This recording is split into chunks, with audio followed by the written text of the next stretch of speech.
27 February 2025.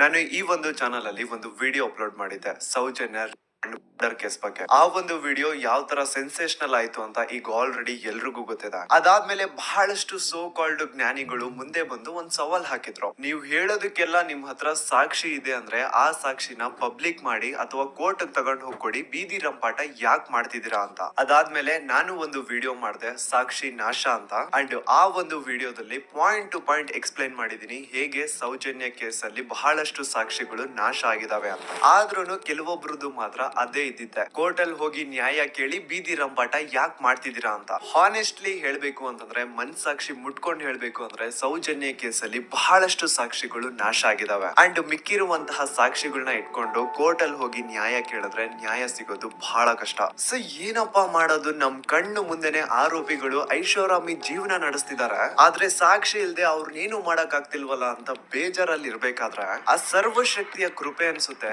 ಇನ್ನೇನು ಮುಗೀತು, ನಾವು ಮುಂದೆ ಏನು ಮಾಡಕ್ ಆಗಲ್ಲ ಅಂತ ಬೇಜಾರಲ್ಲಿ ಇರ್ಬೇಕಾದ್ರೆ ಈ ವ್ಯಕ್ತಿ ಇಷ್ಟು ದಿನ ಅದೆಲ್ಲಿದ್ನೋ ಗೊತ್ತಿಲ್ಲ, ಆದ್ರೆ ಈಗ ಮುಂದೆ ಬಂದಿದ್ದಾನೆ. ಅಂಡ್ ಈ ವ್ಯಕ್ತಿ ಧರ್ಮಸ್ಥಳದಲ್ಲಿ 23 ವರ್ಷಗಳ ಕಾಲ ಕೆಲಸ ಮಾಡಿದಾನೆ. ಅಂಡ್ ಅದು ಯಾವ ತರ ಕೆಲಸ ಗೊತ್ತಾ, ದಣಿಗಳು ಮಾಡಿ ಅಥವಾ ಮಾಡಿ ಬಿಸಾಡಿರುವಂತಹ ಹೆಣಗಳನ್ನ ಯಾರಿಗೂ ಗೊತ್ತಾಗ್ದಿರೋ ರೀತಿ ಎತ್ಕೊಂಡ್ ಹೋಗಿ ಎಲ್ಲೋ ದೂರದಲ್ಲಿ ಯಾವ್ದೋ ಕಾಡಲ್ಲಿ ಮಣ್ಣು ಮಾಡ್ಬಿಟ್ಟು ಬರೋದು, ಇದು ಈ ವ್ಯಕ್ತಿಯ ಕೆಲಸ. ಒಂದ್ ಅಂದಾಜು ಪ್ರಕಾರ ಈ ವ್ಯಕ್ತಿ ತನ್ನ 20 ಇಯರ್ಸ್ ಆಫ್ ಸರ್ವಿಸ್ ಅಲ್ಲಿ ಸುಮಾರು 1,000ಕ್ಕಿಂತ ಹೆಚ್ಚು ಹೆಣಗಳನ್ನ ಧರ್ಮಸ್ಥಳದ ಸುತ್ತಮುತ್ತ ಪ್ರದೇಶದಲ್ಲಿ ಅಕ್ರಮವಾಗಿ ಮಣ್ಣು ಮಾಡಿದಾನೆ. ಅಂಡ್ ಆ ಹೆಣಗಳನ್ನ ಎಲ್ಲೆಲ್ಲಿ ಮಣ್ಣು ಮಾಡಿದಾನೆ ಅನ್ನುವಂತಹ ವಿಷಯ ಇವ್ನೊಬ್ನಿಗೆ ಬಿಟ್ರೆ ಇನ್ ಯಾರಿಗೂ ಗೊತ್ತಿಲ್ಲ. And now he is ready to take out all those bodies because ಈಗ ಈತನ್ಗೆ ಪಾಪ ಪ್ರಜ್ಞೆ ಅನ್ನೋದು ಬಂದಿದೆ. ಅಂಡ್ ಈಗ ಅಸ್ಲಿ ಆಟ ಶುರು. ಆಟ ಅಲ್ಲ, ಶಿವ ತಾಂಡವ ಈ ಸತಿ.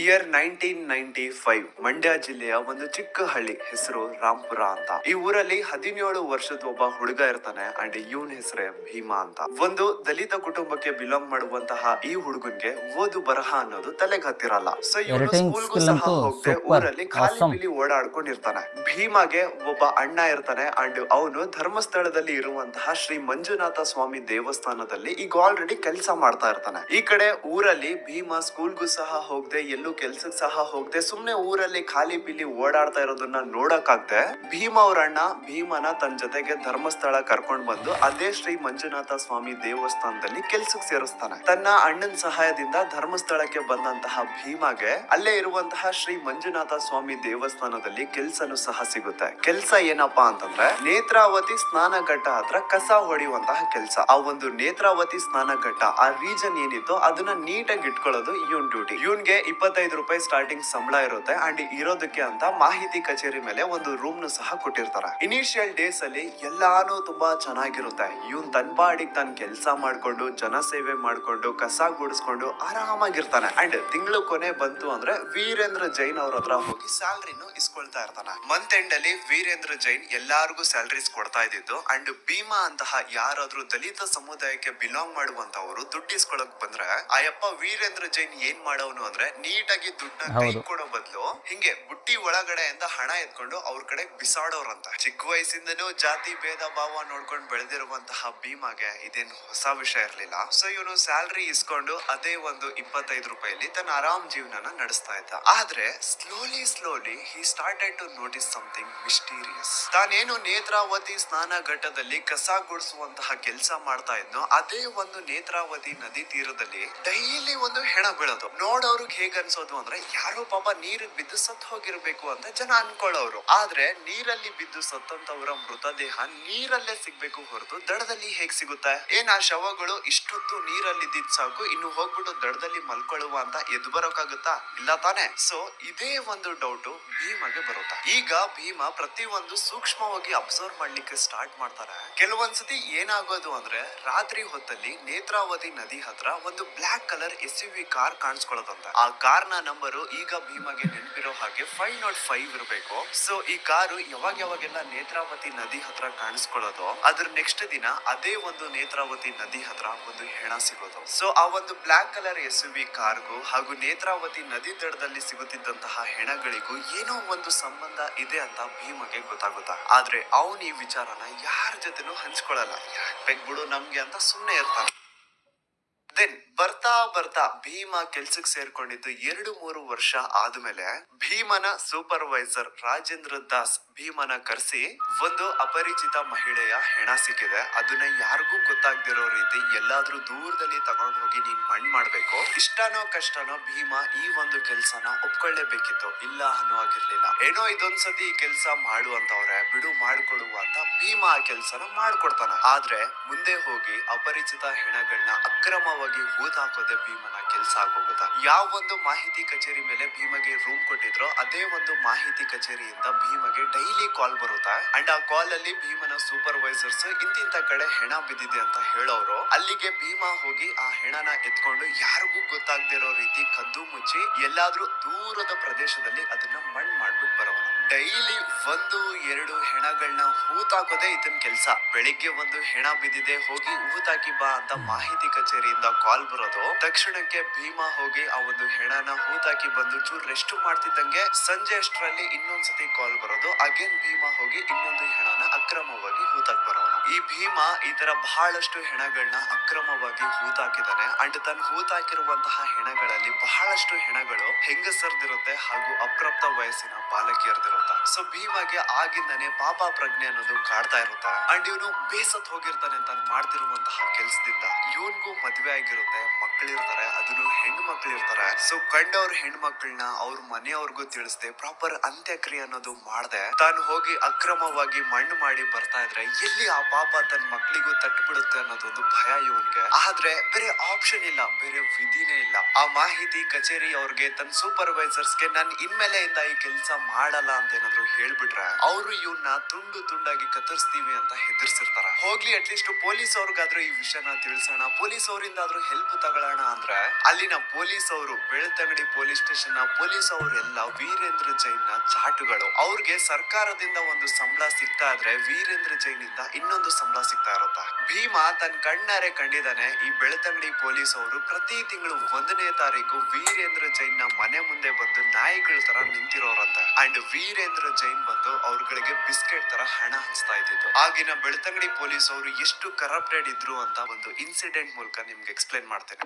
ಸೂಪರ್ 2010 ಧರ್ಮಸ್ಥಳ ಕಲ್ಲೇರಿ ಹತ್ರ ಒಂದು ರೋಡ್ ಸೈಡ್ ಅಲ್ಲಿ ಪೆಟ್ರೋಲ್ ಪಂಪ್ ಇರುತ್ತೆ. ಅಂಡ್ ಆ ಒಂದು ಪೆಟ್ರೋಲ್ ಪಂಪ್ ಇಂದ ಸುಮಾರು 200 ಮೀಟರ್ ದೂರ ಸ್ವಲ್ಪ ಜನರ ಕಡಿಮೆ ಓಡಾಟ ಇರುವಂತಹ ಜಾಗದಲ್ಲಿ ಒಂದು 14-15 ವರ್ಷದ ಹುಡುಗಿಯ ಹೆಣ ಬಿದ್ದಿರೋತ.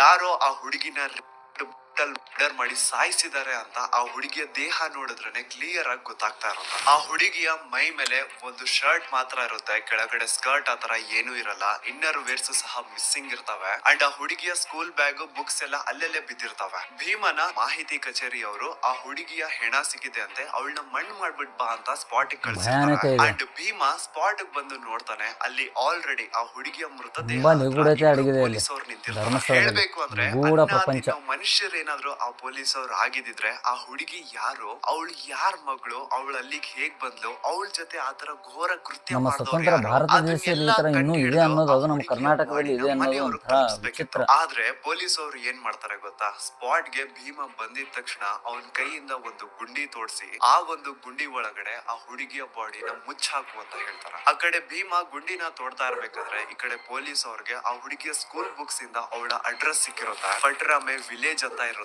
ಇದನ್ನ ಕೇಳಿಸ್ಕೊಂಡು ಭೀಮ ಹೇಳ್ತಾನೆ, ಸರ್ ಅಡ್ರೆಸ್ ಸಿಕ್ಕಿದೆಯಲ್ಲ, ಅಟ್ಲೀಸ್ಟ್ ಮನೆಯವ್ರಿಗೆ ವಿಷಯ ಆದ್ರೂ ತಿಳಿಸಿ, ಅವ್ರಾದ್ರೂ ಅಟ್ಲೀಸ್ಟ್ ಈ ಹುಡುಗಿಗೆ ಪ್ರಾಪರ್ ವೇಲಿ ಅಂತ್ಯಕ್ರಿಯೆ ಆದ್ರೂ ಮಾಡ್ಕೊಳ್ತಾರೆ ಅಂತ ಹೇಳಿದ್ರೆ ಆ ಪೊಲೀಸ್ ಆಫೀಸರ್ ಮುಚ್ಕೊಂಡು ನಿನ್ಗೆ ಹೇಳಿರುವಂತಹ ಕೆಲಸ ನೀನ್ ಮಾಡುವ. ಪಾಪ ಹುಡುಗಿ ಯಾರ ಮಗಳಿದ್ಲೋ ಗೊತ್ತಿಲ್ಲ, ಆದ್ರೆ ಮಣ್ಣಲ್ಲಿ ಗುರ್ತಿಲ್ದೇನೆ ಮಣ್ಣಾಗ್ಬಿಟ್ಟಿರ್ತಾಳೆ. ಇದೇ ತರ ಸುಮಾರು ಜನ ಹೆಂಗಸರದು, ಅಪ್ರಾಪ್ತ ವಯಸ್ಸಿನ ಬಾಲಕಿಯರದು ಎಷ್ಟೋ ಹೆಣಗಳನ್ನ ಭೀಮ ಅಕ್ರಮವಾಗಿ ಪೊಲೀಸ್ ಅವರು ಮುಂದೆನೆ ಮಣ್ಣು ಮಾಡಿರ್ತಾನೆ. 2012 ಧರ್ಮಸ್ಥಳ. ಭೀಮನ ಮಾಹಿತಿ ಕಚೇರಿಯವರು ಕರೆದು ಇಂತ ಕಾಡಲ್ಲಿ ಒಂದು ಹುಡುಗಿಯ ಹೆಣ ಬಿದ್ದಿದೆ ಅಂತೆ, ಅದನ್ನ ಯಾರಿಗೂ ಗೊತ್ತಾಗ್ದಿರೋ ರೀತಿ ಹೋಗಿ ಮಣ್ಣು ಮಾಡಿ ಬಾ ಅಂತ ಕಳಿಸ್ತಾರ. ಮಾಹಿತಿ ಕಚೇರಿಯವರು ಹೇಳ್ದಂತಹ ಲೊಕೇಶನ್ ಗೆ ಭೀಮಾ ಬಂದು ನೋಡಿದ್ರೆ ಅಲ್ಲಿ ಆಕ್ಚುಯಲ್ ಆಗಿ ಒಂದು ಹುಡುಗಿಯ ಹೆಣ ಬಿದ್ದಿರುತ್ತೆ. ಸುಮಾರು 20 ವರ್ಷ ವಯಸ್ಸ ಹುಡುಗಿದಿರುತ್ತೆ ಅಂಡ್ ಆ ಹುಡುಗಿಯ ಮುಖನ ಕಂಪ್ಲೀಟ್ ಆಸಿಡ್ ಇಂದ ಸುಟ್ಬಿಟ್ಟಿರ್ತಾರ. ಆದ್ರೆ ಆ ಹುಡುಗಿಯ ಬಟ್ಟೆಗಳಿಂದ ಭೀಮಾ ಅವಳನ್ನ ಕಂಡುಹಿಡಿತಾನೆ. ಅದೇ ಹುಡುಗಿನ ಈ ಹಿಂದೆ ಭೀಮಾ ದೇವಸ್ಥಾನದಲ್ಲಿ ನೋಡಿರ್ತಾನೆ ಅಂಡ್ ಆ ಹುಡುಗಿ ಮೈಸೂರಿಂದ ಬಂದಿದ್ಲು ಅಂತಾನು ಭೀಮಗೆ ಚೆನ್ನಾಗ್ ಗೊತ್ತಿರುತ್ತೆ. ಸೊ ನಿನ್ನೆ ದೇವಸ್ಥಾನದಲ್ಲಿ ನೋಡಿದಂತಹ ಅದೇ ಹುಡುಗಿ ಈಗ ಅವನ್ ಮುಂದೆ ಹೆಣ ಆಗಿ ಬಿದ್ದಿರ್ತಾಳೆ. ಅವಳ ದೇಹದ ಮೇಲೆ ಸರಿಯಾದ ಬಟ್ಟೆಗಳಿರಲ್ಲ, ಒಳ ಉಡುಪುಗಳೆಲ್ಲ ಕಾಣೆ ಆಗಿರ್ತವೆ, ಬಾಡಿ ಮೇಲೆಲ್ಲ multiple fractures and clearly body ನೋಡಿ ಗೊತ್ತಾಗ್ತಾ ಇರುತ್ತೆ ಅವಳ ಜೊತೆ ರೇಪ್ ಅಂತ. ಅಂಡ್ ಅವಳ ದೇಹನ ಒಂದು ನ್ಯೂಸ್ ಪೇಪರ್ ಇಂದ ಕವರ್ ಮಾಡಿರ್ತಾರೆ ಹಾಳಾದವರು. ಭೀಮಾಗೆ ಮಾಹಿತಿ ಕಚೇರಿಯವರು ಏನ್ ಹೇಳಿರ್ತಾರೆ ಅಂದ್ರೆ ಅವಳ ಬಾಡಿನ ಒಂದು ಕಡೆ ಮಣ್ಣು ಮಾಡು ಅಂಡ್ ಅವಳಿಗೆ ಸಂಬಂಧ ಪಡುವಂತಹ ವಸ್ತುಗಳನ್ನ ಇನ್ನೊಂದು ಕಡೆ ಮಣ್ಣು ಮಾಡು, ಎರಡು ಒಂದೇ ಕಡೆ ಇರಬಾರ್ದು ಅಂತ ಕ್ಲಿಯರ್ ಇನ್ಸ್ಟ್ರಕ್ಷನ್ಸ್ ಕೊಟ್ಟಿರ್ತಾರೆ. ಮಾಹಿತಿ ಕಚೇರಿಯ ತನ್ನ ಸೂಪರ್ವೈಸರ್ಸ್ ಹೇಳ್ದಂಗೆ ಭೀಮಾ 2 ಗುಂಡಿ ತೋಡಿ 2 ಬೇರೆ ಬೇರೆ ಕಡೆ ಗುಂಡಿ ತೋಡಿ ಒಂದರಲ್ಲಿ ಆ ಹುಡುಗಿಯ ದೇಹನ ಮುಚ್ಚಾಕ್ತಾನೆ, ಇನ್ನೊಂದರಲ್ಲಿ ಅವಳಿಗೆ ಸಂಬಂಧ ಪಡುವಂತಹ ವಸ್ತುಗಳನ್ನ ಮುಚ್ಚಾಕ್ತಾನೆ. ಇದೇ ರೀತಿ ಭೀಮಾ ಆ ಒಂದು ಧರ್ಮಸ್ಥಳದ ಸುತ್ತಮುತ್ತ ಪ್ರದೇಶದಲ್ಲಿ ಎಷ್ಟು ಹೆಣಗಳನ್ನ ಅಕ್ರಮವಾಗಿ ಊತಾಕಿದನೋ ಅವನ್ಗೆನೆ ಲೆಕ್ಕ ಇಲ್ಲ. ಹೆಂಗಸರು, ಅಪ್ರಾಪ್ತ ವಯಸ್ಸಿನ ಬಾಲಕಿಯರು, ಭಿಕ್ಷಕರು, ಈವನ್ ದೇವಸ್ಥಾನದ ಮುಂದೆ ಬಂದು ಕುತ್ಕೊಳ್ತಿದ್ದಂತಹ ಭಿಕ್ಷಕರನ್ನು ಸಹ ಆ ದರಿದ್ರ ನನ್ನ ಮಕ್ಕಳು ಬಿಟ್ಟಿರ್ಲಿಲ್ಲ. ಈ ಟೆಂಪಲ್ ಮ್ಯಾನೇಜ್ಮೆಂಟ್ ಅವ್ರಿಗೇನು ಅಂತಂದ್ರೆ ನೋಡಿ ನಮ್ ಧರ್ಮಸ್ಥಳದಲ್ಲಿ ಒಬ್ರು ಭಿಕ್ಷಕರಿಲ್ಲ ಅಂತ ತೋರ್ಸ್ಕೊಳ್ಳೋ ಆಸೆ. ಅದ್ರ ಸಲುವಾಗಿ ಈ ಟೆಂಪಲ್ ಮ್ಯಾನೇಜ್ಮೆಂಟ್ ಅವರು ಏನ್ ಮಾಡೋರು ಅಂದ್ರೆ ಆ ದೇವಸ್ಥಾನದ ಸುತ್ತಮುತ್ತ ಎಲ್ಲಾದ್ರೂ ಯಾರಾದ್ರೂ ಭಿಕ್ಷೆ ಬೇಡ್ತಾ ಇರೋ ರೀತಿ ಕಾಣಿಸಿದ್ರೆ ಅವ್ರನ್ನ ಮೊದ್ಲು ಹಿಡ್ಕೊಂಡ್ ಬಂದು ಚೆನ್ನಾಗಿ ಹೊಡಿಯೋದು. ಎಷ್ಟೋ ಸತಿ ಭೀಮನು ಸೇರ್ಕೊಂಡು ಆ ಭಿಕ್ಷಕರನ್ನ ಹೊಡೆದಿರ್ತಾನೆ. ಸೊ ಚೆನ್ನಾಗಿ ಅವ್ರನ್ನ ಹೊಡೆದು ಮುಕ್ ಮಾಡಾದ್ಮೇಲೆ ಅವ್ರಿಗೊಂದು ಬಸ್ ಟಿಕೆಟ್ ಮಾಡಿಸಿ ಮಂಗಳೂರು ಅಥವಾ ಸಕಲೇಶ್ಪುರ ಕಡೆ ಕಳಿಸ್ಬಿಡೋದು. ಹಂಗ್ ಕಳಿಸಾದ್ಮೇಲೆನು ಅಪ್ಪಿ ತಪ್ಪಿ ಏನಾದ್ರು ಆ ಭಿಕ್ಷಕರು ವಾಪಸ್ ಧರ್ಮಸ್ಥಳಕ್ಕೆ ಬಂದು ಅಲ್ಲಿ ಭಿಕ್ಷೆ ಬೇಡ್ತಾ ಇರೋ ರೀತಿ ಏನಾದ್ರು ಕಾಣಿಸ್ಕೊಂಡ್ರೆ ಅವ್ರನ್ನ ಈ ಸತಿ ಹಿಡ್ಕೊಂಡ್ ಬಂದು ಬರೀ ಹೊಡಿತಾ ಇರ್ಲಿಲ್ಲ, ಚಿತ್ರ ಹಿಂಸೆ ಕೊಟ್ಟು ಸಾಯಿಸವ್ರಂತ. ನೆಕ್ಸ್ಟ್ ದಿನ ಮಾಹಿತಿ ಕಚೇರಿಯವರು ಭೀಮನ ಕರೆಸಿ ಭೀಮಾ ಆ ಭಿಕ್ಷಕರ ಮೃತದೇಹನ ಎತ್ಕೊಂಡೋಗಿ ಎಲ್ಲೋ ದೂರದಲ್ಲಿ ಯಾವ್ದಾದ್ರು ಒಂದು ಕಾಡಲ್ಲಿ ಮಣ್ಣು ಮಾಡ್ಬಿಟ್ಟು ಬರ್ಬೇಕಿತ್ತು. ಈ ತರ ಭೀಮಾ ಬಹಳಷ್ಟು ಹೆಣಗಳನ್ನ ಎತ್ಕೊಂಡ್ ಹೋಗಿ ಧರ್ಮಸ್ಥಳದ ಸುತ್ತಮುತ್ತ ಪ್ರದೇಶದಲ್ಲಿ ಅಕ್ರಮವಾಗಿ ಮಣ್ಣು ಮಾಡಿದಾನೆ. ಅಂಡ್ ನಾನ್ ಆಗ್ಲೇ ಹೇಳ್ದಂಗೆ ಇವನು ಅತಿ ಹೆಚ್ಚಾಗಿ ಮಣ್ಣು ಮಾಡಿರುವಂತಹ ಶವಗಳು ಒಂದು ಹೆಂಗಸರದು, ಇನ್ನೊಂದು ಅಪ್ರಾಪ್ತ ವಯಸ್ಸಿನ ಬಾಲಕಿಯರದು. ಅಂಡ್ ಈ ಮಹಿಳೆಯರದು ಹಾಗೂ ಅಪ್ರಾಪ್ತ ವಯಸ್ಸಿನ ಬಾಲಕಿಯರದು ಶವಗಳು ಭೀಮಾಗೆ ಧರ್ಮಸ್ಥಳದಲ್ಲಿ ಇರುವಂತಹ ರಜತಾದ್ರಿ, ಗೋದಾವರಿ, ಸಾಕೇತ್, ನೇತ್ರಾವತಿ, ಗಂಗೋತ್ರಿ ಅಂಡ್ ನರ್ಮದಾ ಈ ಒಂದು ಹೆಸರಿರುವಂತಹ ಲಾಡ್ಜಸ್ ಅಲ್ಲಿ ಅವುಗಳ ರೂಮ್ಸ್ ಅಲ್ಲಿ ಸಿಗ್ತಾ ಇದ್ದಿತ್ತು. ಅಂಡ್ ಈ ಎಲ್ಲಾ ಲಾಡ್ಜಸ್ ದಣಿಗಳದು. ಅಂಡ್ ಆ ಹೆಣ್ಮಕ್ಳದ್ದು ಏನು ಶವಗಳು ಸಿಗ್ತಾ ಇತ್ತೋ ಅವ್ರ ಮೈ ಮೇಲೆ ಪ್ರಾಪರ್ ಬಟ್ಟೆಗಳು ಇರ್ತಾ ಇರ್ಲಿಲ್ಲ. ಪ್ರತಿ ಒಂದು ಕೇಸಲ್ಲಿ ಅವ್ರ ಇನ್ನರ್ ವೇರ್ಸ್ ಮಿಸ್ಸಿಂಗ್ ಇರೋದು ಅಂಡ್ ಅವ್ರ ಮೈ ಮೇಲೆ ಆಗಿರುವಂತಹ ಗಾಯಗಳು, ಅವ್ರ ತುಟಿನ ಕಚ್ಚಿರುವಂತಹ ರೀತಿ ಅದೆಲ್ಲಾನು ಕ್ಲಿಯರ್ ಆಗಿ ಹೇಳ್ತಾ ಇರುತ್ತೆ ಅವ್ರ ಜೊತೆ ರೇಪ್ ಇದೆ ಅಂತ. ಇಷ್ಟೆಲ್ಲ ಕಣ್ಣು ಮುಂದೆ ನಡೀತಾ ಇದ್ರು ಲೋಕಲ್ ಪೊಲೀಸ್ ಅವರಲ್ಲಿ ಒಬ್ರು ಆರೋಪಿನ ಹಿಡಿಯುವಂತಹ ಏನಂದ್ರೆ ಏನು ಪ್ರಯತ್ನ ಮಾಡ್ತಿದ್ದಿಲ್ಲ ಅಂತ. ಈವನ್ ಸಿಗುವಂತಹ ಡೆಡ್ ಬಾಡೀಸ್ ನ ಸಹವಾಸಕ್ಕೆ ಪೊಲೀಸ್ ಅವ್ರು ಹೋಗ್ತಿದ್ದಿಲ್ಲ. ಸೊ ಯಾಕೆ ಅಲ್ಲಿನ ಪೊಲೀಸ್ ಅವ್ರಿಗೆ ಯಾರ್ದು ಅಂತ ಭಯ ಇತ್ತು. ಅಂಡ್ ನಾನು ಸೌಜನ್ಯ ಕೇಸ್ ಬಗ್ಗೆ ಮೊದಲನೇ ವಿಡಿಯೋ ಮಾಡಿದಾಗ ಅದರಲ್ಲಿ ನಾರಾಯಣ ಹಾಗೂ ಅವ್ರ ತಂಗಿ ಯಮುನಾನ ಬ್ರೂಟ್ ಮರ್ಡರ್ ಕೇಸ್ ಬಗ್ಗೆ ಹೇಳಿದ್ದೆ ಗೊತ್ತಾ. ಆನೆ ಮಾವುತ ನಾರಾಯಣ ಹಾಗೂ ಅವ್ರ ತಂಗಿ ಯಮುನಾ ಬಗ್ಗೆ ಕೇಳಿದಾಗ ಇವ್ರು ಕೆಲವೊಂದು ಹೊಸ ವಿಷಯ ಹೇಳ್ತಾರೆ. ಅದೇನಂತಂದ್ರೆ ನಾರಾಯಣ ಅವರು ಪಾಪ ಶ್ರೀ ಮಂಜುನಾಥ ಸ್ವಾಮಿ ದೇವಸ್ಥಾನದ ಎದುರುಗಡೆ ಇರುವಂತಹ ಅಶ್ವತ್ ಕಟ್ಟೆಗೆ ಡೈಲಿ ನಮಸ್ಕಾರ ಹಾಕ್ಲಿಕ್ಕೆ ಅಂತ ಬರೋರಂತ. ಅಂಡ್ ಅವ್ರ ಆತರ ಬಂದಾಗ ಈ ಟೆಂಪಲ್ ಮ್ಯಾನೇಜ್ಮೆಂಟ್ ಅವರು ಭೀಮಾ ಅಂತಹ ಕೆಲ್ಸದವ್ರನ್ನ ಕರೆಸ್ಬಿಟ್ಟು ಅವ್ರ ಕೈಯಲ್ಲಿ ನಾರಾಯಣನ ಚೆನ್ನಾಗಿ ಹೊಡ್ಸೋರಂತ. ಅಂಡ್ ಇನ್ನು ನಾರಾಯಣ ಅವ್ರ ತಂಗಿ ಯಮುನಾ ಏನಿದ್ರು ಅವ್ರ ಮೇಲೆ ಗಾರ್ಡನ್ ಸೂಪರ್ವೈಸರ್ ರಾಜೇಂದ್ರ ರಾಯ್ ತುಂಬಾ ಕೆಟ್ಟ ದೃಷ್ಟಿ ಇಟ್ಟಿರ್ತಾನಂತೆ. ಪಾಪ ಅಯ್ಯಮ್ಮ ಹೋಗ್ಬೇಕಾದ್ರೆ ಬರ್ಬೇಕಾದ್ರೆ ಅವಳನ್ನ ಚುಡಾಯಿಸೋದು, ಬರ್ತೀಯಾ ಅಂತ ಕೇಳೋದು, ಹಿಂಗೆಲ್ಲ ಕೆಟ್ಟದಾಗಿ ಬಿಹೇವ್ ಮಾಡ್ತಿದ್ದಂತೆ. ಅಂಡ್ ಇದನ್ನೆಲ್ಲ ತನ್ನ ಕಣ್ಣಾರೆ ಕಂಡಿದ್ದಾನೆ. 21 ಸೆಪ್ಟೆಂಬರ್ 2012 ಅವತ್ತಿನ ದಿನ ಆನೆ ಮಾವುತ ನಾರಾಯಣ ಅವ್ರ ಮನೆಗ್ ನುಗ್ಗಿ ನಾರಾಯಣ ಅವ್ರನ್ನ ಸಾಯಿಸಿ ಅವ್ರ ತಂಗಿ ಯಮುನನ ರೇಪಂಡು ಮರ್ಡರ್ ಮಾಡಿದ್ದು ಇದೇ ರಾಜೇಂದ್ರ ರೈ. ಅಂಡ್ ಇವನ್ನ ಅಲ್ಲಿ ಕಳಿಸಿದ್ದು ಚಿಕ್ಕ ದಣಿಗಳು ಹರ್ಷೇಂದ್ರ ಕುಮಾರ್. ಆನೆ ಮಾವುತನ ಸಾಯಿಸಿ ಆ ಜಾಗದ ಆಸ್ತಿ ಪತ್ರಗಳನ್ನ ಎತ್ಕೊಂಡ್ ಬಾ ಅಂತ ಈ ರಾಜೇಂದ್ರ ರೈನ ಅಂಡ್ ಅವ್ರ ಇಡೀ ಗ್ಯಾಂಗ್ ನ ಈ ಹರ್ಷೇಂದ್ರ ಕುಮಾರ್ ಕಳ್ಸಿದ್ನಂತ. ಇನ್ನೊಂದು 9 ಅಕ್ಟೋಬರ್ 2012 20 ಅಕ್ಟೋಬರ್ 2012 ಭೀಮ ಊರಿಗೆ ಹೋಗಿರ್ತಾನೆ ಅಂಡ್ ಮಧ್ಯರಾತ್ರಿ 11-12 ಗಂಟೆ ಹಾಗೆ ಭೀಮನ ಮ್ಯಾನೇಜರ್ ಆದಂತಹ ಬಾಲಕೃಷ್ಣ ಅವ್ರ ಕಡೆಯಿಂದ ಕಾಲ್ ಬರುತ್ತೆ ಅಂಡ್ ಅವರು ಕಾಲ್ ಮಾಡಿ ಎಲ್ಲಿದ್ಯಾ ಬೇಗ ಬಾ, ಇಲ್ಲಿ ಒಂದು ಹುಡುಗಿಯ ಹೆಣ ಬಿದ್ದಿದೆ, ಇದನ್ನ ಬೇಗ ಮಣ್ಣು ಮಾಡ್ಬೇಕು ಅಂತ ಕರೀತಾರೆ. ಆದ್ರೆ ಭೀಮ ಇಲ್ಲ ಸಾಹೇಬ್ರೆ, ನಾನು ಊರಿಗೆ ಬಂದಿದ್ದೀನಿ, ಬರೋಕ್ಕಾಗಲ್ಲ ಅಂತ ಹೇಳಿದಾಗ, ಹಾ ನೀನ್ ಊರಿಗೆ ಹೋಗಿದ್ಯಾ, ಹೇಳ್ದೆ ಕೇಳ್ದೆ ಯಾವಾಗ ಊರಿಗೆ ಹೋದೆ ನೀನು, ನಿಮ್ಗೆಲ್ಲ ಹೇಳೋರ್ ಕೇಳೋರ್ ಯಾರು ಇಲ್ವಾ ಅಂತ ಬೈಕೊಂಡು ಕಾಲ್ ಕಟ್ ಮಾಡ್ತಾರ. ನೆಕ್ಸ್ಟ್ ದಿನ ಅಂದ್ರೆ 10 ಅಕ್ಟೋಬರ್ 2012 ಭೀಮ ಊರಿಂದ ಧರ್ಮಸ್ಥಳಕ್ಕೆ ವಾಪಸ್ ಬರ್ತಾನೆ ಅಂಡ್ ಬಂದಾದ್ಮೇಲೆ ಅವನಿಗೆ ಗೊತ್ತಾಗುತ್ತೆ ಹಿಂದಿನ ದಿನ ಮಧ್ಯರಾತ್ರಿ ತನ್ನ ಮ್ಯಾನೇಜರ್ ಬಾಲಕೃಷ್ಣ ಕಾಲ್ ಮಾಡಿ ಯಾವ ಒಂದು ಹುಡುಗಿಯ ಹೆಣನ ಹೂತಾಕ್ಬೇಕು ಅಂತ ಹೇಳಿದ್ನೋ ಆ ಹೆಣ ಬೇರೆ ಯಾರ್ದು ಅಲ್ಲ, ಸೌಜನ್ಯದಿರುತ್ತೆ. ಮೇ ಬಿ ಹಿಂದಿನ ದಿನ ಏನಾದ್ರೂ ಭೀಮ ಧರ್ಮಸ್ಥಳದಲ್ಲೇ ಇದ್ದಿದ್ರೆ ಸೌಜನ್ಯನ ಬಾಡಿನೇ ಸಿಗ್ತಾ ಇರ್ಲಿಲ್ಲ ಅನ್ಸುತ್ತಾ. ನನಗೆ ಒಂದು ಅರ್ಥ ಆಗ್ತಾ ಇಲ್ಲ, ಊರಲ್ಲಿ ಎಲ್ಲಾದ್ರೂ ಒಂದು ಅಪರಿಚಿತ ಹೆಣ ಬಿದ್ರೆ ಅದಕ್ಕೂ ಟೆಂಪಲ್ ಮ್ಯಾನೇಜ್ಮೆಂಟ್ ಅವ್ರಿಗೂ ಏನ್ ಸಂಬಂಧ? ಯಾರಿಗೂ ಇಲ್ದೇ ಇರುವಂತಹ ಚಿಂತೆ ಇವ್ರುಗಳಿಗೆ ಯಾಕೆ ಅಂತ.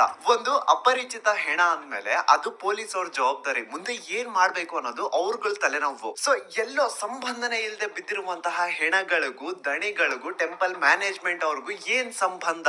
ಈ ಪ್ರಶ್ನೆನ ನೀವು ನನಗ್ ಕೇಳೋದಲ್ಲ, ಆ ನಕಲಿ ಧರ್ಮಾಧಿಕಾರಿ ಇದಾನಲ್ವಾ ಅವ್ನ್ಗ್ ಹೋಗ್ಬಿಟ್ಟು ಕೇಳಿ. ಯಾಕಪ್ಪ ಎಲ್ಲಿ ಅಪರಿಚಿತ ಹೆಣ ಸಿಕ್ರು ಯಾಕೆ ನಿಮ್ಮವ್ರು ಹೋಗ್ಬಿಟ್ಟು ಅದನ್ನ ಅಕ್ರಮವಾಗಿ ಹೂತಾಕ್ ಬರೋರು? ಯಾಕೆ ಈ ಕೆಲ್ಸನ ಮಾಡೋರು? ಈ ಪ್ರಶ್ನೆನ ನೀವು ಹೋಗ್ಬಿಟ್ಟು ಆ ಧರ್ಮಾಧಿಕಾರಿಗೆ, ಆ ಟೆಂಪಲ್ ಮ್ಯಾನೇಜ್ಮೆಂಟ್ ಅವ್ರಿಗೆ ಕೇಳಿ.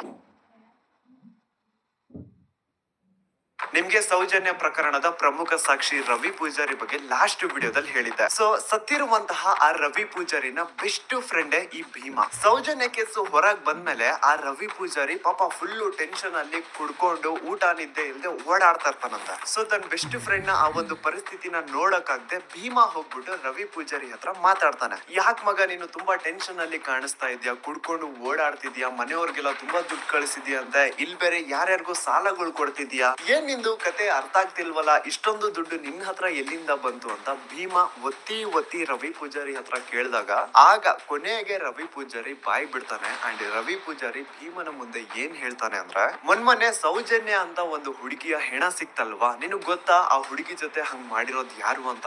ಭೀಮಾ ಇಲ್ಲ ನನಗ್ ಗೊತ್ತಿಲ್ಲ ಅಂದಾಗ ಅದಕ್ ರವಿ ಪೂಜಾರಿ ಹೇಳ್ತಾನೆ, ಆ ಹುಡುಗಿ ಸೌಜನ್ಯ ಜೊತೆ ಆತರ ಮಾಡಿದ್ದು ಬೇರೆ ಯಾರು ಅಲ್ಲ, ಚಿಕ್ಕ ದಣಿಗಳ ಹರ್ಷೇಂದ್ರ ಕುಮಾರ್ ಅಂಡ್ ಆ ಹುಡುಗಿನ ಸಾಯಿಸಿ ಅವಳ ದೇಹನ ಎಲ್ಲಾದ್ರೂ ಬಿಸಾಡ್ರಿ ಅಂತ ಚಿಕ್ಕ ದಣಿಗಳು ಹೇಳಿದ್ರು. ಈ ವಿಷಯ ನಾನ್ ಎಲ್ಲೂ ಹೊರಗಡೆ ಬಿಟ್ಕೊಡ್ಬಾರ್ದು ಅಂತ ದಣಿಗಳು ನನಗೆ 25,000 ದುಡ್ಡು ಸಹ ಕೊಟ್ರು ಅಂತ ರವಿ ಪೂಜಾರಿ ಭೀಮನ ಮುಂದೆ ಹೇಳಿದಾನೆ. ಭೀಮಗೆ ಇದೆಲ್ಲ ಎಕ್ಸ್ಪೆಕ್ಟೆಡ್ ಇತ್ತು. ಸೊ ಅವನ್ಗೆ ರಿಯಲ್ ನೇಮ್ಸ್ ನ ಕೇಳಿದಾಗ ಅಂತ ಶಾಕ್ ಏನೂ ಆಗಿಲ್ಲ. ಭೀಮಗೆ ಈ ವಿಷಯ ಯಾಕೆ ಶಾಕಿಂಗ್ ಅನ್ಸಲ್ಲ ಅಂದ್ರೆ, ಇಷ್ಟು ವರ್ಷಗಳ ಕಾಲ ಅವನೇನು ಅಕ್ರಮವಾಗಿ ಹೆಣಗಳನ್ನ ಹೂತಾಕಿ ಬರ್ತಾ ಇದ್ದಾನೋ ಅದೆಲ್ಲ ದಣಿಗಳು ಮಾಡಿಟ್ಟಿರುವಂತಹ ಕರ್ಮಕಾಂಡಗಳು ಅಂತ ಅವನು ಚೆನ್ನಾಗಿ ಗೊತ್ತಿದೆ. ಸೊ ಹಾಗಾಗಿ ಈಗ ರವಿ ಪೂಜಾರಿ ರಿಯಲ್ ನೇಮ್ಸ್ ನ ಹೇಳಿದ್ರು ಸಹ ಭೀಮಗೆ ಏನ್ ಶಾಕಿಂಗ್ ಅನ್ಸಿಲ್ಲ ಅದು. ಬಟ್ ಶಾಕಿಂಗ್ ಅನ್ಸಿದ್ ಏನು ಅಂದ್ರೆ, ಭೀಮಾ ಹಾಗೂ ರವಿ ಪೂಜಾರಿ ನಡುವೆ ಈ ಒಂದು ಮಾತುಕತೆ ಆಗಿದ್ದು ಸ್ವಲ್ಪ ದಿನ ಆದ್ಮೇಲೆ ರವಿ ಪೂಜಾರಿ ಮಿಸ್ಟೀರಿಯಸ್ ಆಗಿ ಸತ್ ಹೋಗ್ತಾನೆ. ಆ ರವಿ ಪೂಜಾರಿ ಮಾಡ್ಕೊಂಡು ಸತ್ತೋದ ಅಂತ ಪೊಲೀಸ್ ಅವ್ರು ಹೇಳ್ತಾರೆ.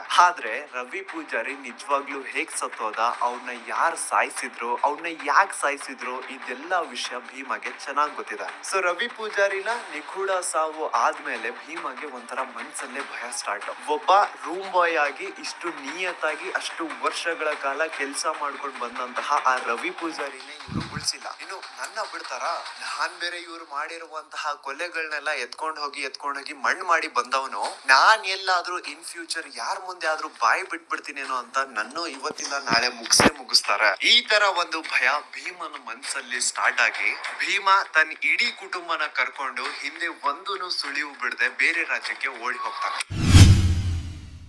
ಈಗ ಸೌಜನ್ಯ ಪ್ರಕರಣದಲ್ಲಿ ಆಗ್ತಿರುವಂತಹ ಬೆಳವಣಿಗೆಗಳು ನೋಡಿ ಮಹೇಶ್ ಶೆಟ್ಟಿ, ತಿಮ್ರೋಟಿ ಅವರು, Girish sir, Jayant sir and ಊರಿನ ಜನ ಎಲ್ಲ ದಣಿಗಳ ವಿರುದ್ಧ ನಿಂತಿರೋದ್ ನೋಡಿ ಈಗ ಈ ಭೀಮಗೆ ಧೈರ್ಯ ಬಂದು ಇವನು ಸಾಕ್ಷಿ ಹೇಳಲಿಕ್ಕೆ ಮುಂದೆ ಬಂದಿದ್ದ. But he and his family needs safety and security. ಸಾಕ್ಷಿ ಸಂರಕ್ಷಣಾ ಕಾಯ್ದೆ ಅಡಿಯಲ್ಲಿ ಇದನ್ಗೇನಾದ್ರೂ ಸಂರಕ್ಷಣೆ ಸಿಕ್ಕರೆ ಈತ ಪ್ರತಿ ಒಂದು ವಿಷಯನ ಕೋರ್ಟ್ ಮುಂದೆ ಹೇಳಲಿಕ್ಕೆ ರೆಡಿ ಇದ್ದಾನೆ. ರೀಸೆಂಟ್ಲಿ ಭೀಮಾ ಯಾರಿಗೂ ಗೊತ್ತಾಗ್ದಿರೋ ರೀತಿ ಧರ್ಮಸ್ಥಳ ಗ್ರಾಮಕ್ಕೆ ವಾಪಸ್ ಹೋಗಿ ಅಂಡ್ ಕೊನೆಯದಾಗಿ ಅಕ್ರಮವಾಗಿ ಮಣ್ಣು ಮಾಡಿ ಮುಚ್ಚಾಕಿರುವಂತಹ ದೇಹನ ಹೊರಗ್ ತೆಗೆದು ಆ ಒಂದು ಅಸ್ಥಿ ಪಂಜರಗಳನ್ನ ತನ್ನ ಜೊತೆಗೆ ಇಟ್ಕೊಂಡಿದ್ದಾರೆ. ಭೀಮಾ ಬರೆದು ಕೊಟ್ಟಿರುವಂತ ಅಸ್ಥಿ ಲೆಟರ್ ಸರೆಂಡರ್ ಟೈಮ್ ಸಬ್ಮಿಟ್ ಮಾಡಿ ತಾನು ಕೂಡ ಸರೆಂಡರ್ ಆಗಿರ್ತಾನೆ. ಅಂಡ್ ಈ ವ್ಯಕ್ತಿಗೆ ಈಗೇನಾದ್ರೂ ಸಾಕ್ಷಿ ಸಂರಕ್ಷಣಾ ಕಾಯ್ದೆ ಅಡಿಯಲ್ಲಿ ಸಂರಕ್ಷಣೆ ಸಿಕ್ಕರೆ ಆ 23 ವರ್ಷಗಳ ಕಾಲ ತಾನೇನು ಧರ್ಮಸ್ಥಳದ ಸುತ್ತಮುತ್ತ ಪ್ರದೇಶದಲ್ಲಿ ಅಕ್ರಮವಾಗಿ ಹೂತಾಕಿರುವಂತಹ ಹೆಣಗಳಿದಾವೋ ಅದನ್ನೆಲ್ಲ ಹೊರಗ್ ತೆಗೆಯೋದಕ್ಕೆ ರೆಡಿ ಇದಾರೆ. ಇನ್ ಕೇಸ್ ಹೀಗೆ ಆಯ್ತು ಅನ್ಕೊಳ್ಳಿ, ರಾಶಿ ಅಸ್ಥಿ ಪಂಜರಗಳು ಹೊರಗ್ ಬೀಳ್ತಾವೆ.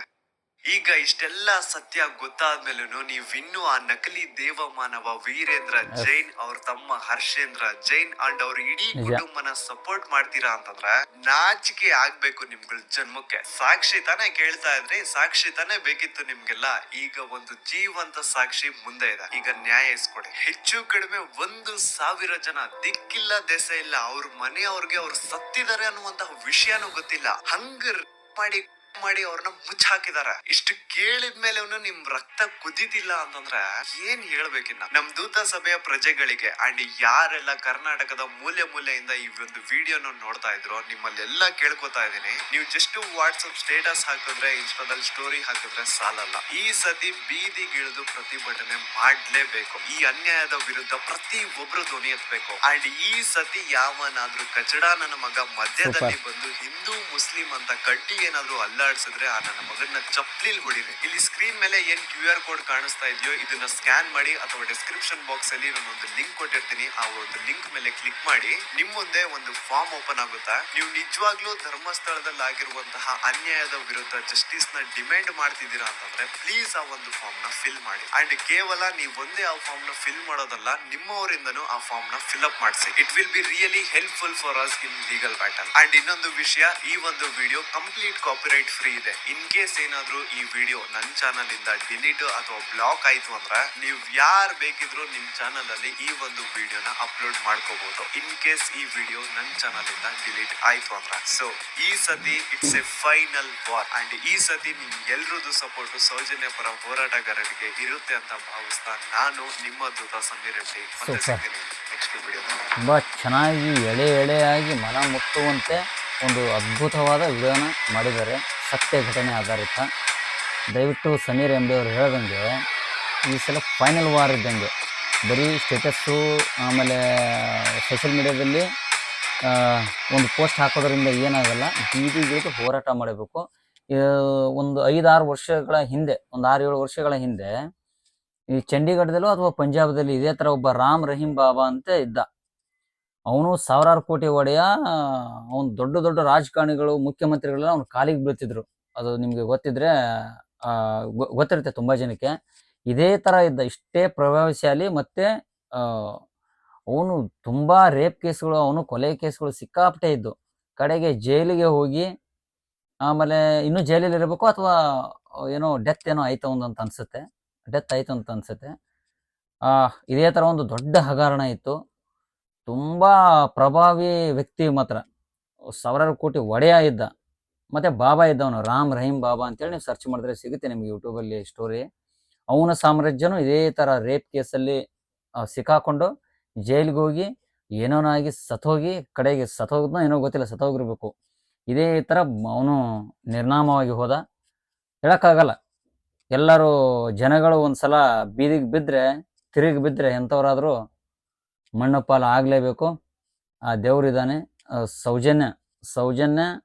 ಸೌಜನ್ಯಗೆ ಒಂದು ಆತ್ಮಕ್ಕೆ ಶಾಂತಿ ಸಿಗ್ಲಿ ಅಂತ ಹೇಳ್ತಾ, ಇದೊಂದು ಅದ್ಭುತವಾದ ಸಮಯ ಎಲ್ಲರಿಗೂ. ಎಲ್ಲರೂ ತಮ್ಮ ಕೈಲಿ ಆದಷ್ಟು ಇದಕ್ಕೆ ಹೋರಾಟ ಮಾಡಿ ಅಂತ ಹೇಳ್ತಾ, ಯಾಕಂದ್ರೆ ಎಲ್ಲರೂ ಅಕ್ಕ ತಂಗಿಯರು ಇರ್ತಾರೆ. ಈ ವಿಷಯಕ್ಕೆ ದಯವಿಟ್ಟು ಯಾರು ಜಾತಿ ಮತ ಭೇದ ಭಾವ ಮಾಡಬೇಡಿ, ಎಲ್ಲರೂ ಸೇರಿ ಇದರ ವಿರುದ್ಧ ಹೋರಾಟ ಮಾಡಬೇಕು. ಒಟ್ಟಿಗೆ ಸೌಜನ್ಯನ ಆತ್ಮಕ್ಕೆ ಮತ್ತು ಅವರ ಕುಟುಂಬಕ್ಕೆ ನ್ಯಾಯ ಸಿಗಬೇಕಂತ ಕೇಳ್ತಾ ನಮಸ್ಕಾರ.